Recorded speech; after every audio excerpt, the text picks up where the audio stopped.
मोगळा भाव भयणानो, आयज आमी लुकाच्या 11व्या आविसरांत पावलेले आसात आनी ताचें शिकप आमी आतां करुया. ह्या सुवातेर जेजू आपल्या शिसांक मागणें कशें करूंक जाय तें शिकयता. सैतानाच्या आदारान जेजू भुतां काडटा अशें ताचेर बोगलाण घालतात. दिव्यावेल्यान त्या सुवातेचेर दोड दाखयिल्लो आसा. धर्मशास्त्री आनी फारिजीवांची कामां तो तोंडार मारता. तर पळोवया लुकाचो 11वो आविसर 1 ते 4 वळींनी कितें बरयलां. हीं उतरां मागण्या संबंदी आसात आनी हें आमकां दुसऱ्या शुभवर्तमानाच्या पुस्तकांनी मेळना. जायत्या जाणांचो समज असो आसा की ही शुभवर्तमानाची सगळीं पुस्तकां सारकींच आसात म्हूण. पूण तीं सगळीं सारकीं नात. तर त्या सगळ्या उतरांनी खंय ना खंय तरी बदल दिसून येता. कांय पवित्र पुस्तकाचें शिकप करणाऱ्यांक अशें दिसता की क्रिस्ताच्या काळाची जी सेवेची वर्सां दिल्लीं आसात तातूंतलो मोदलो भाग घेवंक ना. तो भाग म्हणजे हो आसा. हें खरें जावंक शकता कारण तातूंत ज्यो हालचाली दिसतात त्यो खूब म्हत्वाच्यो गजाली जावन आसात आनी त्यो आमकां पळोवंक मेळटा. हो सीस मागणें कशें करचें हें जाणा जावंक पळयतालो कारण ताणें क्रिस्ताक मागणें करता आसतना पळयल्लो आसलो आनी ताजे मागणें ताणें आयकल्लें आसलें. एकलोच मागणें करूंक वेचो ही क्रिस्ताची संवय जावन आसली. ह्या सिसान पयशिल्ल्यान मागणें करता आसतना ताका पळयल्लो आसलो आनी ताका दिसलें आपणेनूय क्रिस्ता प्रमाणें मागणें करचें. ह्या आतांच्या वेळार क्रिस्त देवाच्या उजव्याक बसून आमच्या बसत मागणें करीत आसा. तो आमचो एकलोच आनी व्हड मायादनीक जावन आसा. आतां सुद्दां आमच्यांनी ताका आपलें मागणें कळोवंक जाता. तो आमच्या बसत मागणें करता आनी आमची मागणी तो आयकता व आमच्या मागण्याक तो वेळा प्रमाणें जबाब दिता. दोनया, म्हाका मागणें करूंक तूं शिकय अशें जर आमी ताका म्हटलें जाल्यार तो म्हाका मागणें करूंक शिकयता. हो सीस फकत मागणें कशें करचें काय म्हूण विचारीत नासलो. दोनयान तर मागणें कशें करचें हें दोंगरावेल्या उपदेशान सांगलेलेंच आसलें. हो सीस मागण्याची पद्दत कशी आसची हेंय विचारीत नासलो. मागणें कशें करचें हो प्रस्न ह्या सुवातेचेर नासलो तर तो क्रिस्ता सारको मागणें करूंक पळयतालो.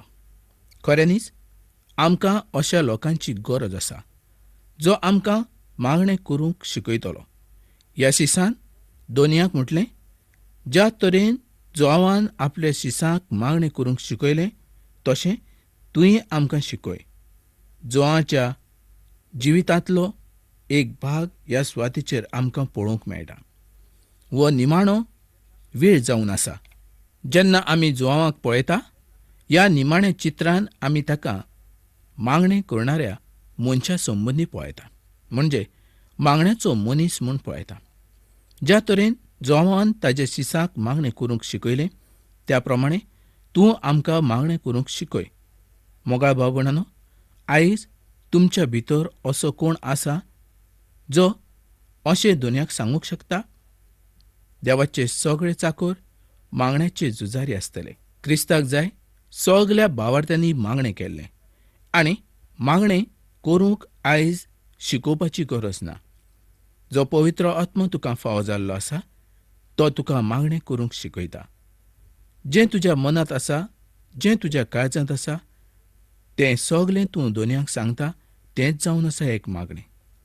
आयज आमी अशे तरेन करतात, दुसरो करता तें आयकता आनी त्या प्रमाणें आमी करतात.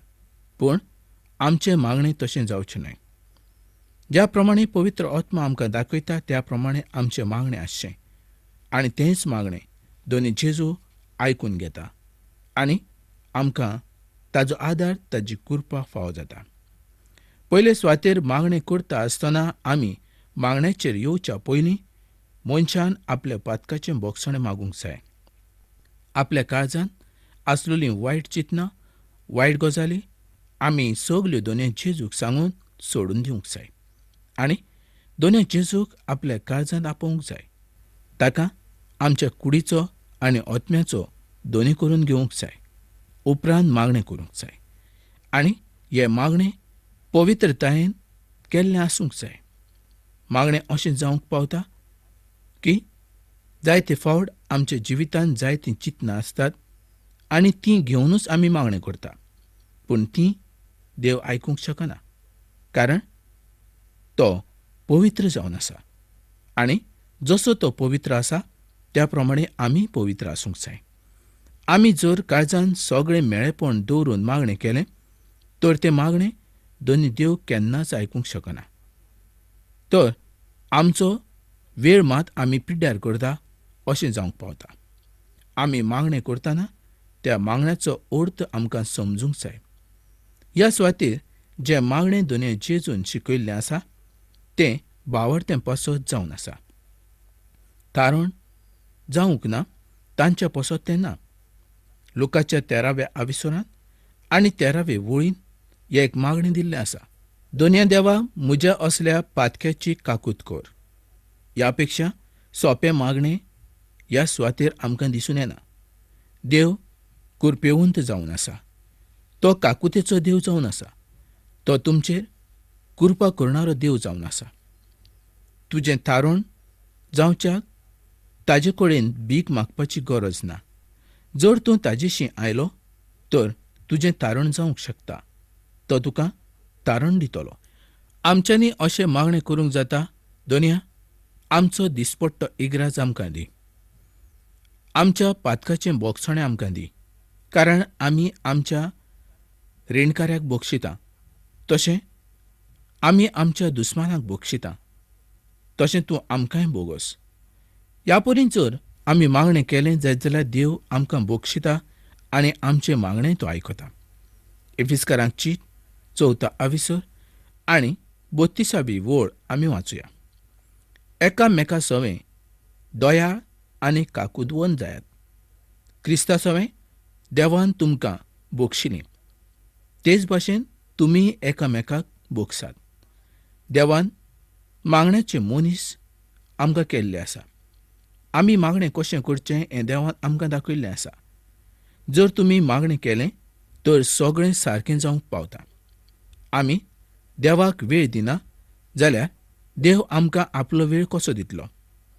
आयज तुमकां मागणें कशें करचें हें सांगपाची गरज ना. देवान तर तुका मागणें कशें करचें हें पवित्र ओतम्या उद्देशीं शिकयिल्लेंच आसा. आनी जाका मागणें करूंक कळना ताणें आमकां बरोवन कळयल्यार चड बरें जातलें.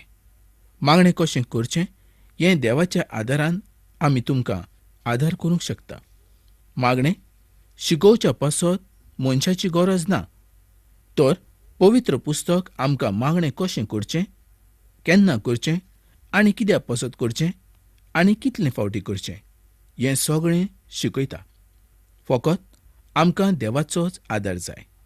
मोगा भावपणानो, जायते फावटी देव आमचें मागणें बेगीन आयकना आनी आमचें मन उचांबळ जाता आनी कितें करचें हेंच आमकां सजमना. उपरांत हुकूम घातलेल्या प्रमाणें आमी देवाशी आमचें मागणें घालतात. रागान आमी मागणें करतात, तर असलें मागणें देव आयकना. अशें तुका दिसता की असलें मागणें देव आयकतलो म्हूण? रागान केल्लें मागणें देव केन्नाच आयकना. आमी देवाशी येता आसतना खालतीकायेन येवंक जाय. मोगा इश्टानो, तुमकां दिसता देव न्हिदलेलो आसा म्हूण? जेन्ना तुमी मागणें करता तेन्ना तो न्हिदलेलो आसना. तो तुज्या आनी म्हज्या मागण्यांक कान दिता. तुमच्या मागण्याचो जबाब तो दिवंक शकना अशें तुमकां दिसता? तो तुमच्या मागण्याक जबाब दितलोच देव जावन आसा. ताजो वेळ पावतच तो आपल्या भुरग्यांक सगळें फाव करता. तुमचें मागणें स्वर्गार पावचे पासत सर्गीचीं दारां जनेलां फोडपाची गरज ना, तर तीं सदांच तुमच्या पासत उक्तींच आसात. तो तुमच्या सगळ्या प्रस्नाचो जबाब आपल्या वेळा प्रमाणें दिता. देव आयजाच्या 65व्या आविसरान आनी 24व्या वळीन अशें सांगता, तांणी उलो मारच्या पयलींच हांव जबाब दितलों. ते उलयतात तेंच हांव आयकतलों. अशें जातलें. देव आयकता आनी जबाब दिता. कांय लोकांक दिसता की देव तांचें आयकना, पूण केन्ना केन्ना देव ना अशें तांकां दिसता. पूण आमकां दिसता देवान कांयच चूक करूंक ना. जें कितें देव करता तें सारकें करता. तरी पूण देव ताजे पोरजेचें मागणें आयकल्या शिवाय रावना. पूण देव जेन्ना आमकां दिना तें आमच्याच बरें पसत. कारण ताजी येवजण नासत त्या वेळार तें आमकां दिवंक जाय म्हूण. देवाच्या वेळा प्रमाणें तो आमकां सगळें फावो करतलो. जायते फावट आमी मागतात आमच्या पसत, आमच्या गरजें पसत. पूण जायते फावटी तें मागणें देव आयकना. कारण आमी जायते फावटी दुसऱ्याच्या पसत मागोंक ना त्या पसत. पयली सुवात आमी जाणा जावंक जाय की दुसऱ्या पसत आमच्या काळजान थोडो तरी मोग आसूंक जाय. जर दुसऱ्या पसत आमच्या काळजान मोग ना, दुसऱ्या पसत आमी मागोना, जाल्यार देव आमचें मागणें कशें आयकतलो? मोगाळ भाव भयणांनो, मागणें करच्या पयलीं तुमी एक गजाल सारकी जाणा जावंक जाय. आनी ती जाणा जाले जाल्यार तुमकां केन्नाच भिरांत आसची ना. जेन्ना तुमी मागणें करतात तेन्ना तुमचें मन काळीज सगळें रिकामी करूंक जाय. आनी जोआचो पयलो आविसर आनी 12वी वळ आमकां कितें सांगता तें पळयात. पूण आपणाक मांडून घेतल्या सोमेस्तांक, आपल्या नांवाचेर विस्वास ठेवतल्यांक देवाचीं भुरगीं जावचें ताणें देणें केलें. जेजू क्रिस्त तुमच्या पसत मेलो आनी तुमकां नितिवोवन तारावच्याक ताणें आपलो जीव दिलो. मरणांतल्यान तो जिवंत जालो. हाजेर तुमी विस्वास दवरूंक जाय. पयली सुवातेर देवाचीं भुरगीं जावंक जाय. जेन्ना आमी ताका आमचो सोडवणदार म्हणून मानून घेता तेन्ना आमी क्रिस्ताचीं भुरगीं जातात. आमी देवाचीं भुरगीं जातात. आनी बाप आपल्या भुरग्यांचें सदांच आयकता. तुमी देवाचीं भुरगीं जावंक ना त्या पसत देव तुमचें आयकना जायत. मोगाळ भाव भयणांनो, आयज तूं तुकांत विचार, तूं देवाचो भुरगो जाला, तूं देवाचें भुरगें जालां हें तुकांच विचार आनी तूं पळय. जर जावंक ना जाल्यार आयजूच तूं दोनया जेजूक आपलो सोडवणदार म्हूण मानून घे. आनी उपरांत तुज्या काळजान व्हड शांती येतली. आनी ती शांती तुका सासणाच्या सुखाक पावयतली.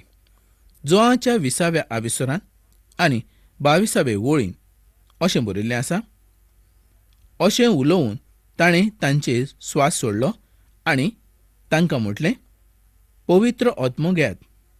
पेंटिकॉस्टाच्या काळार तांकां पवित्र आत्म्याची गरज आसली. आनी आयज आमकां सगल्यांकूच पवित्र आत्म्याची गरज आसा. पयली कोरिंथकारांक चीट 12वो आविसर आनी 13वे वळीन अशें बरयल्लें आसा, खरेंच आमी जुदेव आनी ग्रेक, गुलाम आनी स्वाधीन, आमी सगट एकाच आत्म्या सोवें पवित्र स्नान घेवन आमी सगट एक कूड जाल्या आनी एक आत्मो आमी सगट पियेल्या. सैतानाच्या आदारान जेजू आपलीं कामां करता अशें मॅथ्यूवाच्या 12व्या आविसरान आनी मार्काच्या 13व्या आविसरान बरयल्लें आसा. हें पातक तर बोगसो नासलोलें पातक जावन आसा. जेजू जी विस्मितां करतालो तीं सैतानाच्या आदारान न्हय, तर तीं देवाच्या आदारान करतालो. पूण फारिझेव म्हणटाले की तो सैतानाच्या आदारान हें सगलें करता आनी ताका लागून तांचें पातक केन्नाच बोगसलें ना. ताज्या ह्या म्हणण्या वरवीं तांचें पिशेपण हें दोनया जेजून तांकां दाखोवन दिलें. लुकाचो 11वो आविसर आनी 20वे वळी प्रमाणें देवाचें राज तुमचेर आयलेलें आसा. म्हणजेच तें जेजू क्रिस्ताच्या रुपान तांचेर आयलोलें आसा. जेजू आनी सैतान हातूंत कितलोसोच फरक आसा. जेजूची कामां स्वर्गावेलीं आनी सैतानाची कामां नरकांतलीं. जेजू देव जावन आसा आनी सैतान देंवचार जावन आसा. आमी देवाचें आयकूंक जाय. देंवचाराचें न्हय. देंवचार मरण दिता, पूण जेजू आमकां जिवीत दिता. 24 ते 26 वळी प्रमाणे एक वोंपार ह्या सुवातेचेर दाखयिल्लें आसा. तातूंत आमकां अशें चित्र दिसून येता की मेळो आत्मो ह्या मनशाक सोडून वेता आनी तो मनीस नितळ आनी शुद्ध जाता. मोगा भाव भयणांनो, संवसारांतल्या सगळ्या मनशांनी पातक करचें बंद केलें तर संवसारांत चड भावार्थी मनीस जातले अशें ना. पातक करिना तो क्रिस्ती भावार्थी न्हय. जायते लोक चुकीचो समज घेता. पातक करना तो क्रिस्ती भावार्थी म्हूण. पूण जाचो नवो जल्म जाला ताकाच क्रिस्ती भावार्थी आमच्यांनी म्हणूं येता. आयज सगळेच जाण संवसारांत पातकां विणे जरी जल्माक आयले आनी ते पातकां करिनात तरी ते सर्गीच्या राज्यांत वयतलेत अशें ना. तर जांचो नवो जल्म जाल्लो आसा तेच फकत सर्गीच्या राज्यांत वेतले. जाणें दोनया जेजू क्रिस्ताचेर भावार्थ दवरला तेच देवाच्या सांगता सर्गीच्या राज्यांत वेतले अशें पवित्र पुस्तक बायबल आमकां सांगता. आनी जो कोण पवित्र पुस्तक बायबलाचेर विस्वास दवरता ताकाच व्हड देणें फावो जातलें आनी ताचो इनाम ताका मेळ्ळ्या शिवाय रावचो ना. ज्यो म्हत्वाच्यो गजाली आयज आमी पळयल्ल्यो आसा त्यो आमी विसरूंक जायना. त्या गजालींचेर आमी सदांच नियाळ करूंक जाय. देव आमकां ताच्या उतरां उद्देशीं कितें शिकयता हें आमी जाणा जावंक जाय. जें उतर आमी परगट करता त्या उतराचो सगल्यांक फायदो जावंक जाय. तर मोगाळ भाव भयणांनो, आयच्या कार्यावळींत तुमकां कसलो फायदो जालो आनी तातूंत तुमकां कितें मेवलें हें तुमी आमकां कळोवपाक विसरूं नाका. तर ही कार्यावळ आमी हांगाच सोंपोवया आनी फुडल्या कार्यावळींत आमी परत मेळुया.